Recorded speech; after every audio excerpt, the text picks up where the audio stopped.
This is language time. We are going to be working on our chapter 11 activity pages.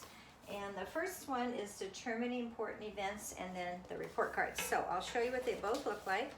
So go ahead and turn to this one and write chapter 11 on the top. This is determining important events.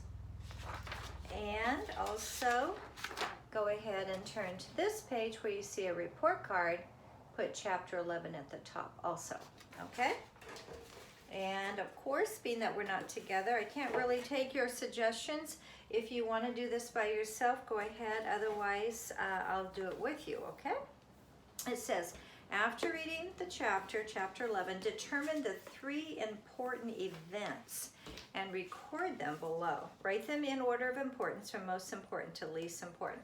So you have number 1, number 2, number 3. I'm going to kind of ignore the write them in order of importance from the most important to the least important and just do them in succession.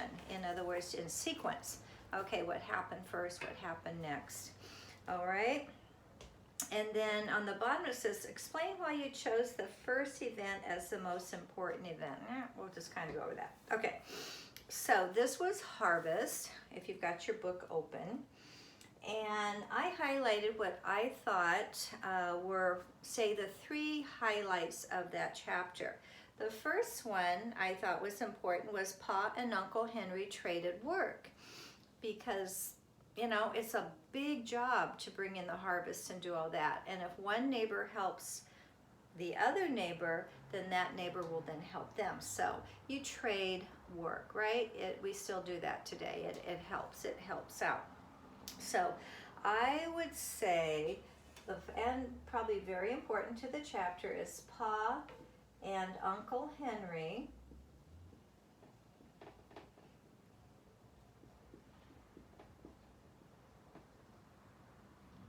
Pa and Uncle Henry, you've got lots of space. You don't have lines, but that's okay. Pa and Uncle Henry traded work. Okay. And what does that mean? That means Uncle Henry came to work with Pa, and Aunt Polly and the cousins came to spend the day, and then Pa went to help Uncle Henry, and Ma took Laura, Mary, and Carrie. And of course, the kids had a great time. When I was growing up, the second church that we had, the second building that we had, was located on Clayton Road. And when I was very young, a child, we as a congregation, the men in our church, built that church on Clayton Road. And on Saturdays, the ladies would go, because the men would be working during the week in their regular jobs, and then they would work on Saturdays to build the church. And the ladies, much like this, and the children would go to the church, and the women would cook and feed the men, and us kids would run around, make trouble. No, we would run around and play together. And so I remember it was just like the highlight of my week, because I knew I got to be with my friends, and we got to hang out, we got to play and collect maybe nails, just, you know, in a building site. It was a lot of fun to explore. So I can kind of relate to this event, okay? So Pa and Uncle Henry traded work. Why don't we say that they got together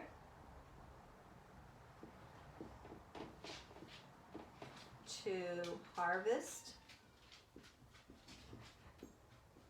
the crops, the children played. What were the moms doing? They were doing what moms do, right? They're working in the house, okay? They're probably cleaning, helping each other cook, and things like that. So we can just kind of end it at that. Pa and Uncle Henry traded work. They got together to harvest the crops. The children played. All right. And then the second one I highlighted that I thought was important was, why was it so important for them to work really hard, to not stop, to not take a break, right? It's because on page 160 in my book, it says Pa and Uncle Henry were working very hard because the air was so heavy and hot and still that they expected rain. That was kind of a sign in the Midwest that rain was coming. So I would say very important, number 2, the oats were ripe, are ready to be harvested, were ripe and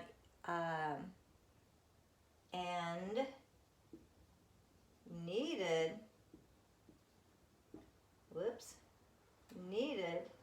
to be cut and bundled and all that stuff before the rains came. Why? Period. The rains would destroy the crop. And then what would happen? They wouldn't have the food to feed their horses, right? So that was an important event. Okay, you can pause and write that down and then come back. And then what was kind of going on while the moms were doing their thing, the kids were playing together, there was one problem with a certain child named Charlie, right? Charlie was making all the trouble he could. So we'll say cousin Charlie. Don't you think he needed a little discipline? Cousin Charlie was making a lot of trouble. He was really being a pain, wasn't he? I won't say exactly where he was being a pain, but you sit on it, right? So he was being a big pain. He was getting in the men's way. He didn't want to go play with the children. He hung around and he caused problems until Pa and Uncle Henry said, get lost, beat it, get out of here. And they made them take off. And then that's when he started fooling them. What do we call that? We call that crying wolf. Do you remember that story of the boy who was taking care of the sheep and he kept pretending that the wolves were coming, and so the townspeople would run down there and he'd just laugh. And finally when the wolves really did come and he was yelling, wolf, wolf, help, help, nobody came because they didn't believe him. And what happened? The wolves ate the sheep. So that was exactly what was happening here, right? And then Charlie ended up getting bit, stung. He was a mess. He had to get coated in mud, wrapped up, and put to bed, right? He could have died, actually. Cousin Charlie was making, did you notice I left off the G? A lot of trouble. He, let's say this, was, and then we'll parentheses it, crying wolf. That's what it's called. And eventually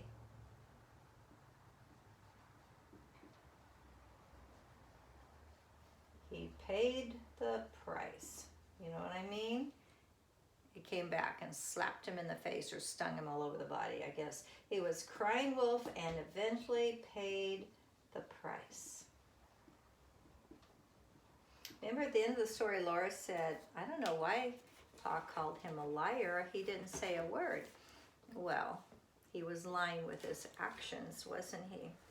So you can pause and go ahead and copy these.